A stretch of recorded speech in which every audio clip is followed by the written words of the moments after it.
Hello, everyone.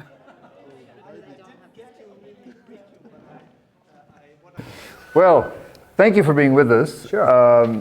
Bishop Bedford-Strom, as he has said, is the current leader of the World Council of Churches.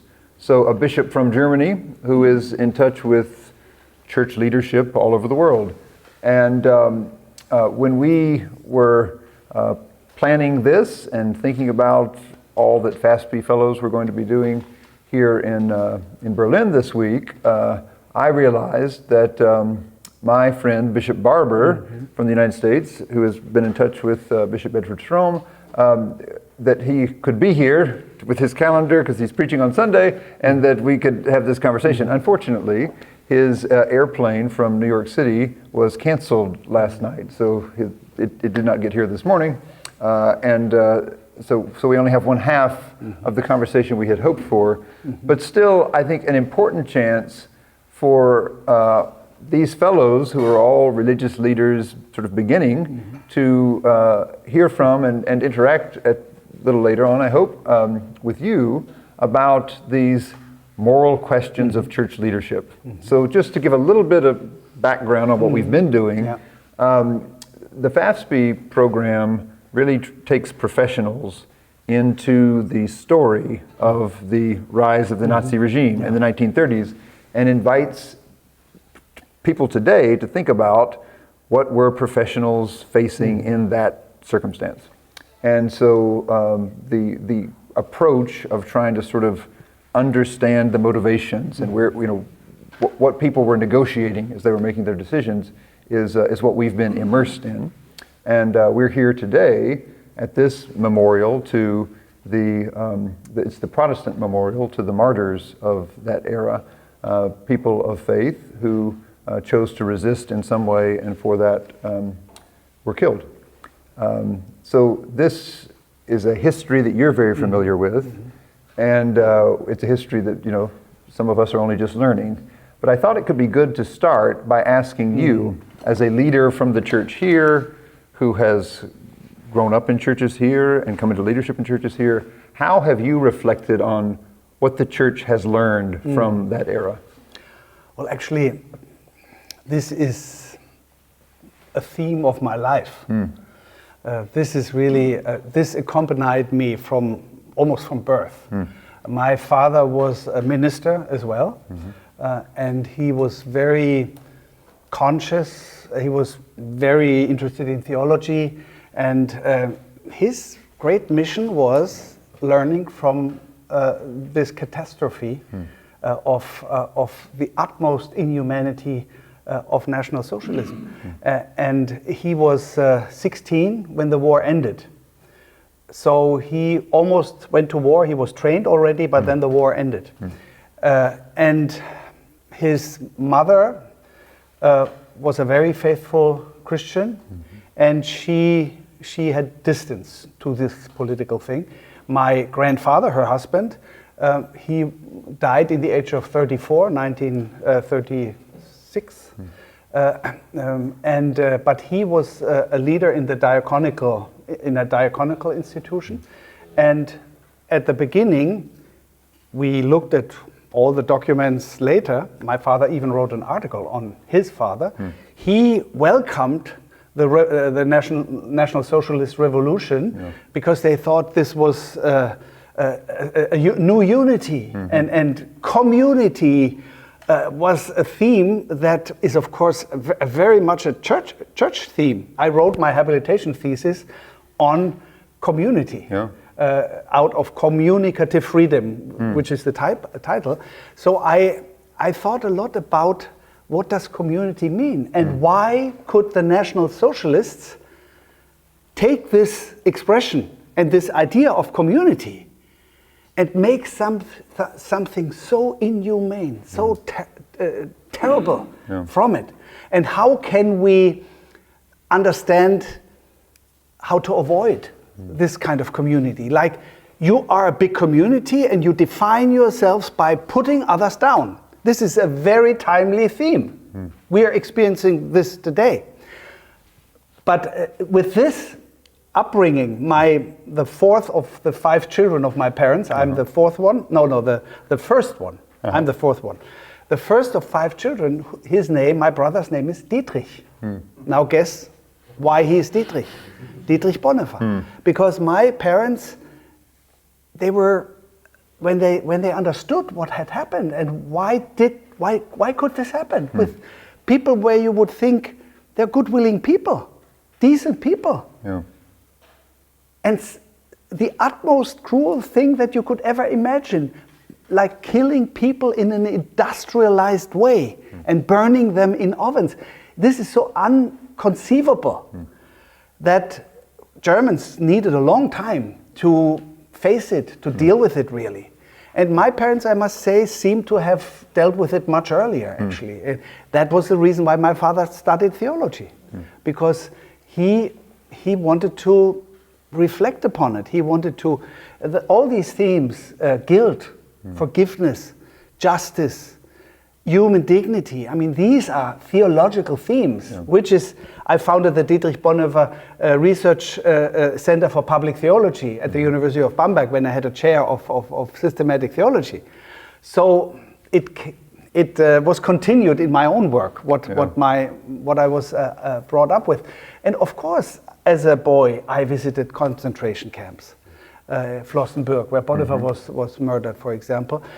And this theme was always present in my family, but also in my classes at school. National Socialism, the dark sides of our history, they are part of our existence as a people, of our culture, of our remembrance culture. So that's why when I then was the bishop of Bavaria and also the chairman of all the German Protestant churches for 7 years, you have a double job. It's not an extra job, you do both. Then this theme was present all the time.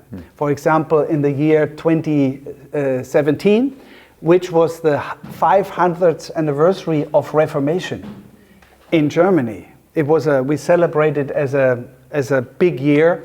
And we celebrated it ecumenically. I said, I don't want us Protestants to celebrate the 500 years of Reformation by putting down the Catholics, in lifting our Protestant profile. No, we don't want that. What did Martin Luther want to do? He wanted to rediscover Christ in a church that had forgotten Christ and was oriented towards money and power. And the Cardinal Marx, I preached in his cathedral in Munich one day, and I said, we want to celebrate it as one big ecumenical Christ feast. And when I went back to my seat, he was sitting next to me, he looked at me, and I knew that's what we were going to do.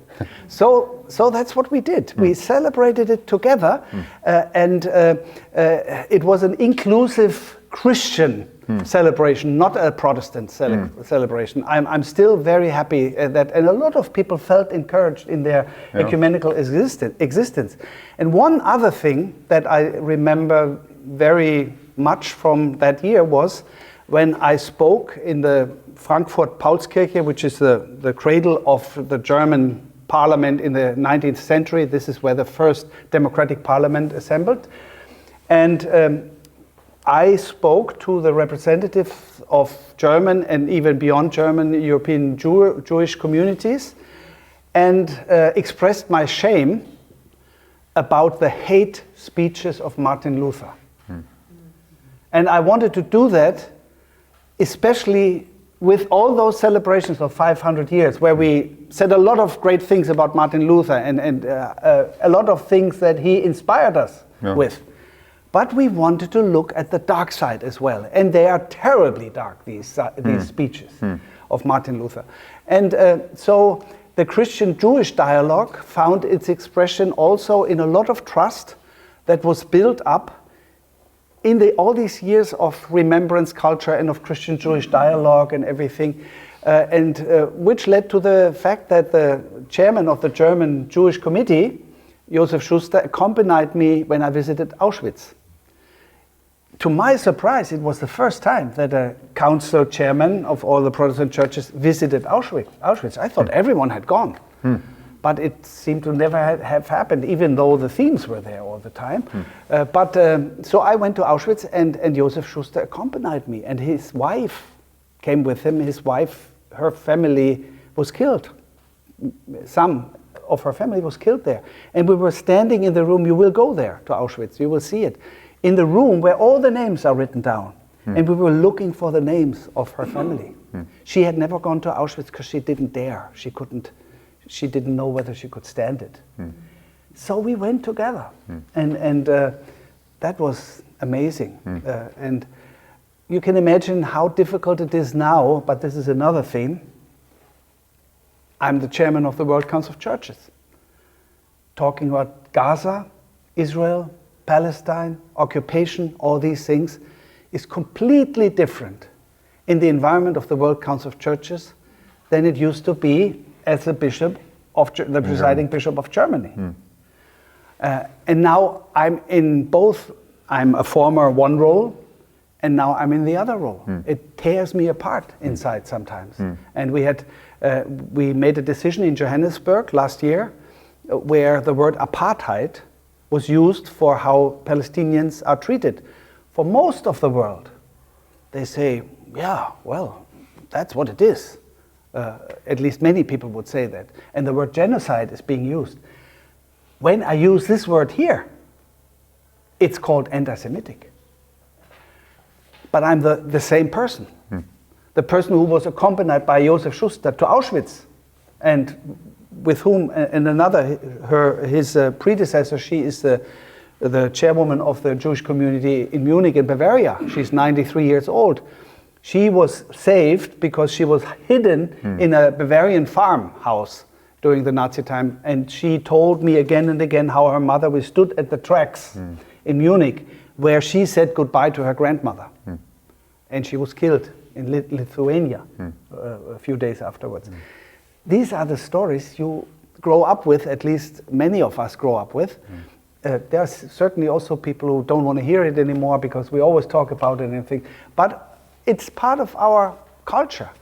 And I think it's great. I'm so happy that we do look at our dark sides. Not enough because colonialism is still too much a blind spot. I think we have to expand. Sorry for lecturing so long. No, I just have a question. I want to hear more, but so it sounds like you have a very deep recognition that the Christian language and practices of building community can go terribly wrong, right? Absolutely. That's part of what paying attention to history has shown. So in your leadership role now, you are working with people all over the world who are trying to build community. What does that memory and your effort to pay attention to that, how does it shape the way you talk to people about how we build community? Well, I can give you an example in one of my addresses. I think it was even Johannesburg. We have executive committee meeting 2 to 4 times a year somewhere in the world. China was in November, and I always give an opening address. And in that address, I talked about sin and the relationship of sin and community. And what I said, I'm a Lutheran bishop, even though I don't. As I said, Lutheran means to be ecumenical. I used, because I really think it's the best definition of sin that I know. Martin Luther said, sin is Latin incurvatio, homo incurvatus in se ipsum. Human being incurved in him or herself. I always look for the right English word. Turned in on himself. Turned in is maybe a good word. Turned in on him or herself. That is what sin is. You think you praise God, but in the end it's only about yourself. You project your needs into God.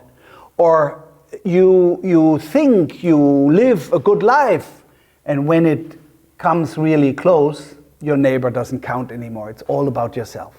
So sin is not some bad thing in yourself or sexual or whatever. That's not the core of sin.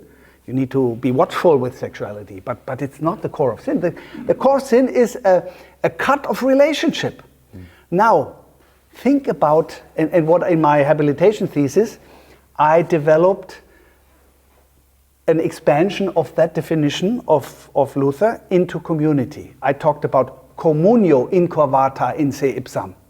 So it's not only an individual human being, it's communion. What did you say? Turned in on itself. On itself. Yeah. Now, what are we talking about when we hear that word? We're talking about nationalism. That is sin. And it means that communities do not care about people in other parts of the world, but only about themselves.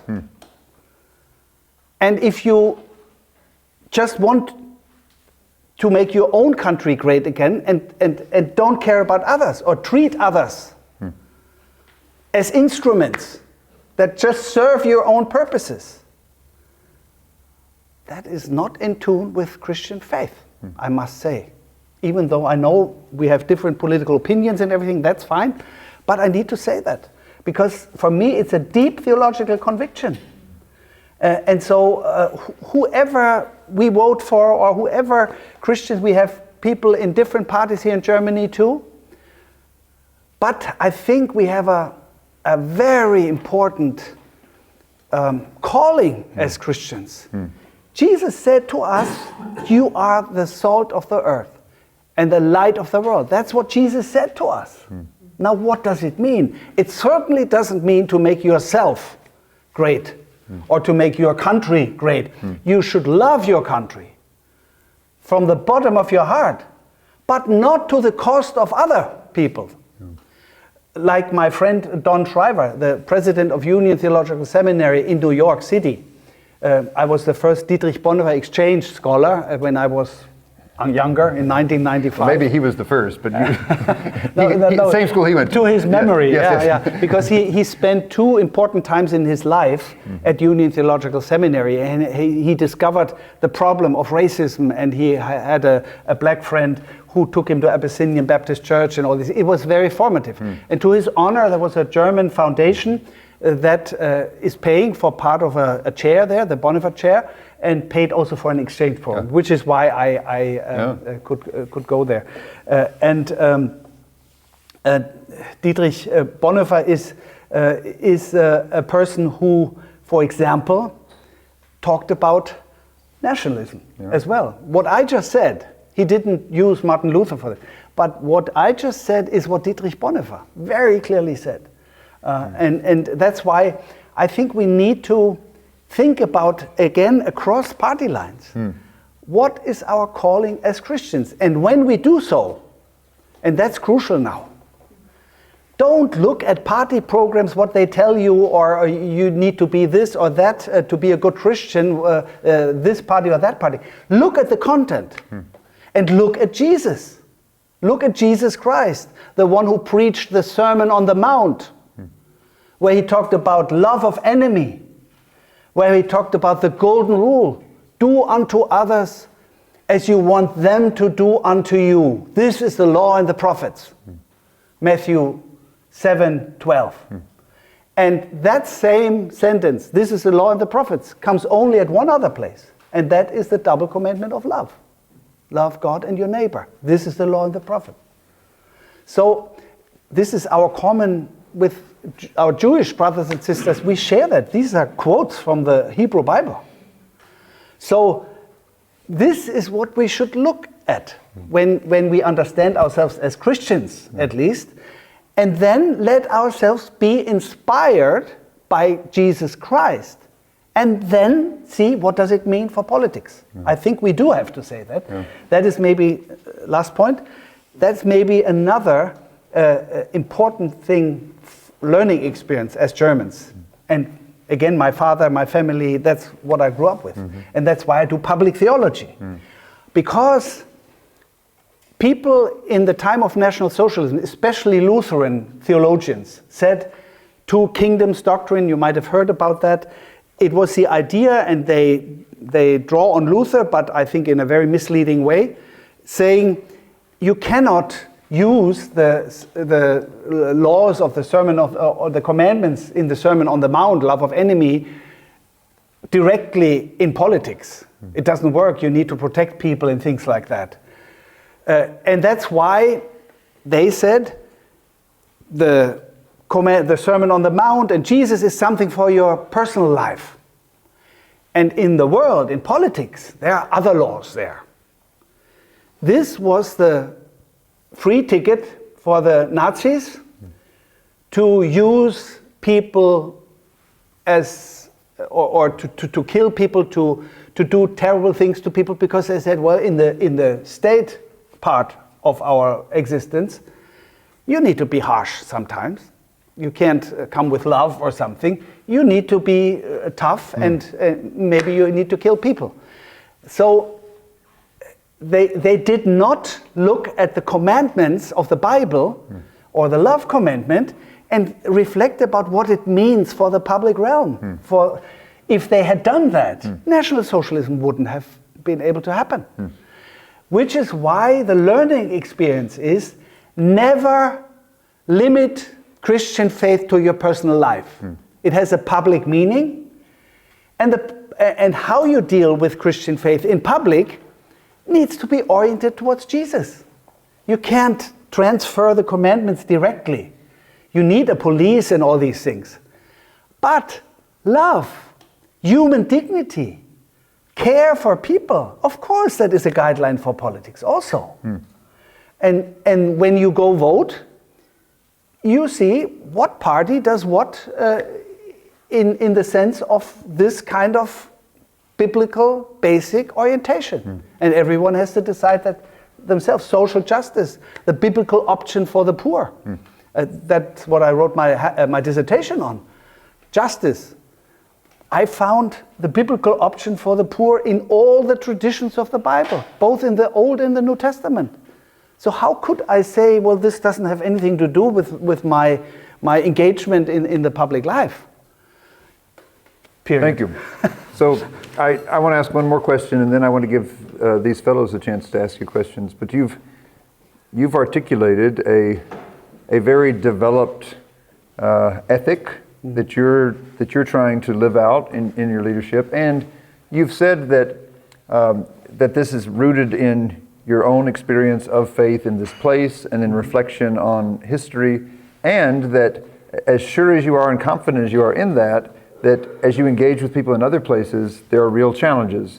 So I'd love to hear you reflect on how, once you've come to your ethic, to your conviction, how do you hold that confidently and interact with people who are as sincere as you are, but as you've said, have different experiences and come at this in a different way? Well, the answer is the right relationship between contextuality and intercontextuality. What do I mean by that? As the chairman of the World Council of Churches, I experience extremely different contexts. You all represent it. And these contexts have shaped you. And in many ways, the fact that we are shaped by our context doesn't even occur to us. We think that what we have come up with is valid for everyone else. And then when you meet people from other, which is why this is a wonderful program, when you meet people from other contexts, you realize, oh, they think very differently in that respect. I will give you one example with that whole Israel-Gaza thing where this is extremely important. My very close friend, Thabo Makgoba, the Archbishop of Cape Town, he's a wonderful man. Anglican Archbishop, a successor of Desmond Tutu. In that context, he speaks about apartheid. He speaks about boycott, also against Israel, which is something, well, I touched my microphone, sorry. Whoever listens to this got a bump.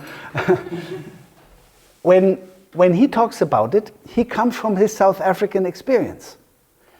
And the word boycott was the first step to freedom for South Africans.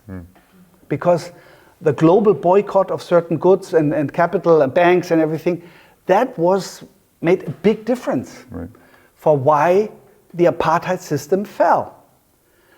Now I tell him, Thabo, you must understand why I hesitate so much with that word, because the word boycott in Germany for Jews, it was the first step to the gas chambers. 1993, the 1st of April, that was the first public persecution of Jews in Germany, and that was the boycott of Jewish stores. Once you have understood that, you can speak and interact in a different way, because you understand why this other person gets so emotional with that word. You haven't resolved the problem, but you can begin to resolve the problem because you understand the other and the other context. Now, you should never stay with your contextuality, because if everyone says, well, this is my context, then there is no common values that can bring you together. So there is an intercontextuality, and I would say human dignity. Every human being is created in the image of God. Not every American, every Russian, every German, every whatever. Every human being. And if that is really true, it has tremendous consequences. And you could say that with some other things as well, that are beyond the context, that are valuable and valid beyond the context. And I think the conversation can only work if you listen to understand the context of the other, if you express your own understanding of things from your context, and then if you maybe talk about what could connect us if we're Christians. We have a whole range, we have the whole Bible, we have Jesus Christ, we have liturgical tradition, so there's a lot that connects us. So when I hear people talk about politics that remind me of party assemblies, then I try to go back and say, well, let's pause for a moment, and what does Jesus say? Martin Niemöller, you might have heard that quote. Martin Niemöller, the resistance, the minister who was important for the German confessing church, he always said, what would Jesus say to this thing?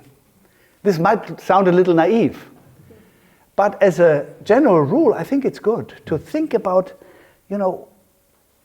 it's so easy to get drawn into political ideologies. And again, I think politics is really important.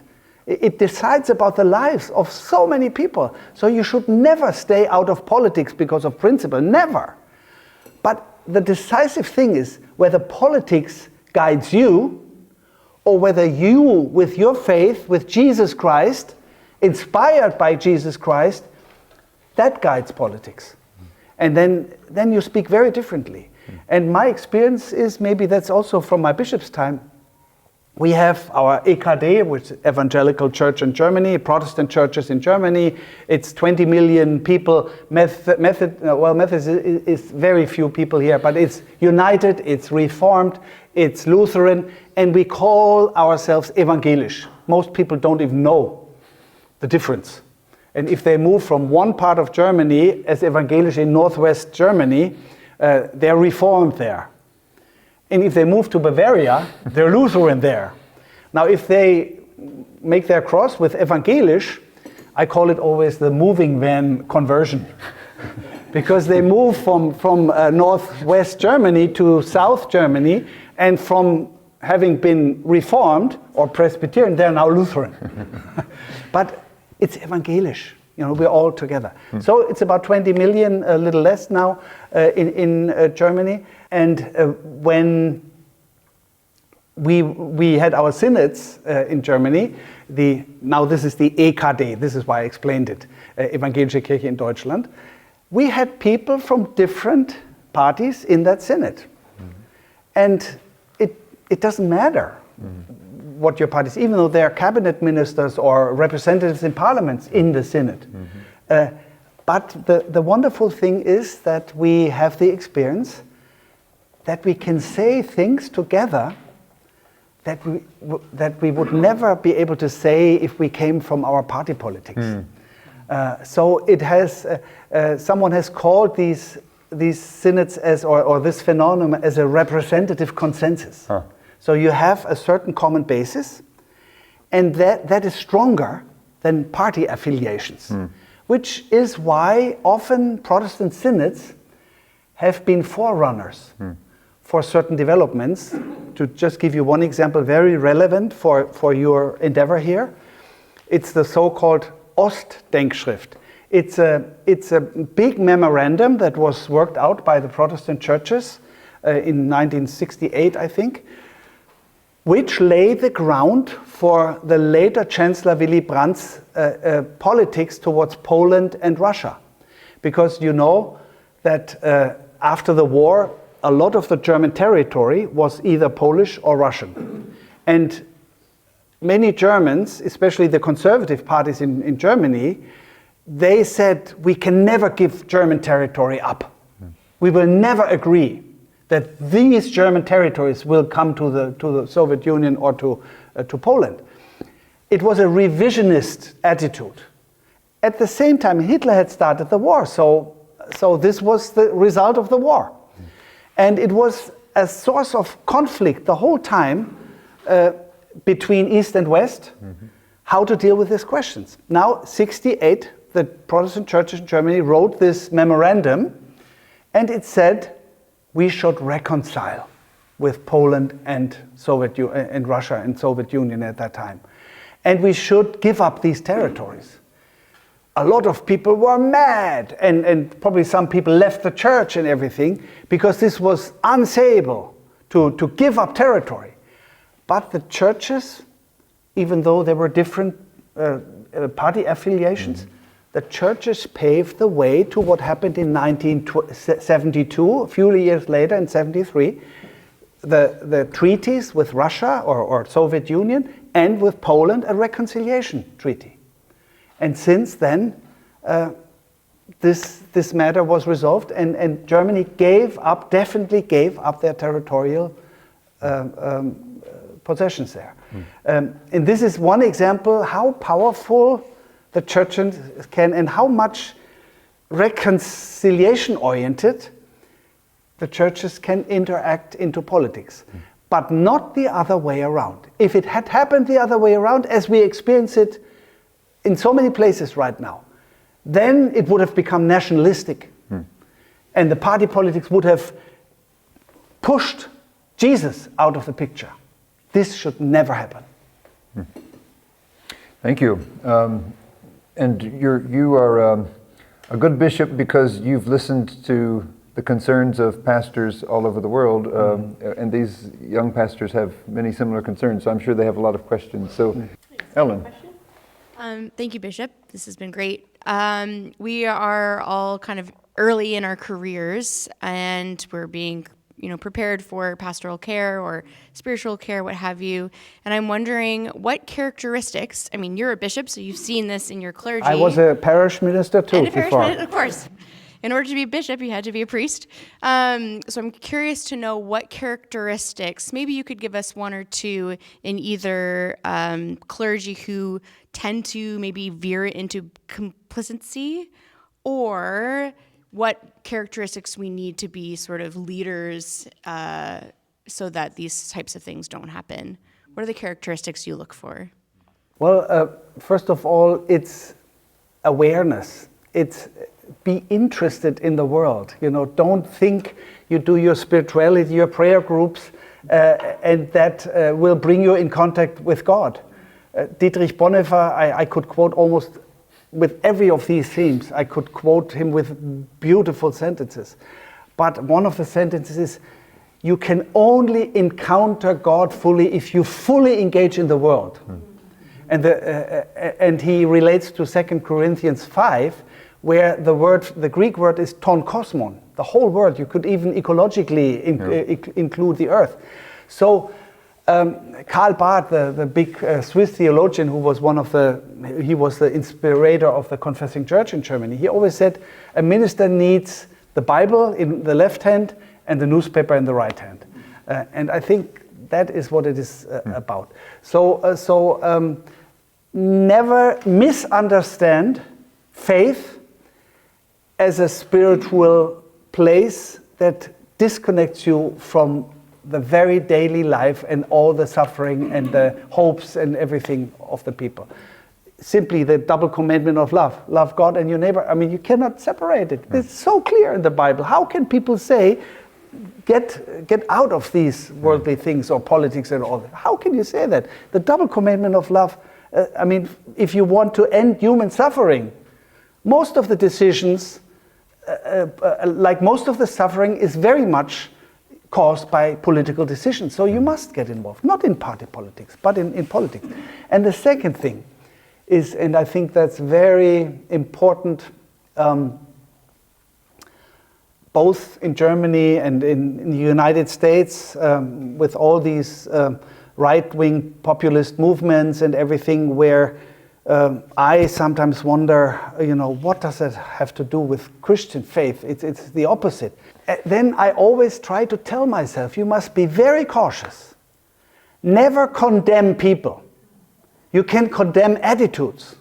You can condemn injustice. You can condemn deeds, words and deeds, but never condemn a person. And that is, for me, the core of Reformation theology.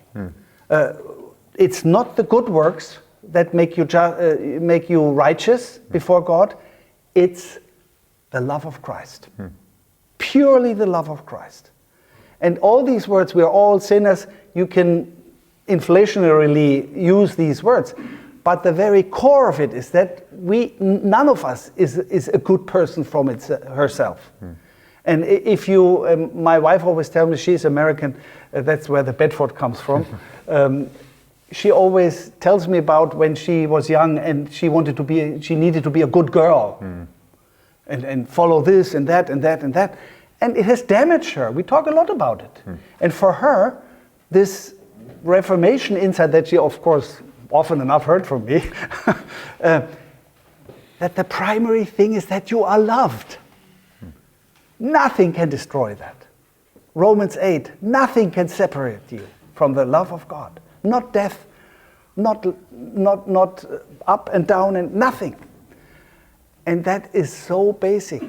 If you can, as ministers or as people in responsible positions, wherever you are, as doctors, journalists, whatever, if you can radiate that in the way you talk about things, that would be the dream. Radiate that you are very clear in denouncing bad things, injustices that make people break. Denounce it very clearly. At the same time, never denounce the person. The person is more than what he or she says or does. And that's basically what we call human dignity. Why does human dignity, which is the first sentence in our constitution in Germany, why does it not end at the prison walls? Because even the worst criminal does not lose human dignity. Every person is created in the image of God. Not every good girl, good boy. Every person. That's sensational. And it's wonderful news for us.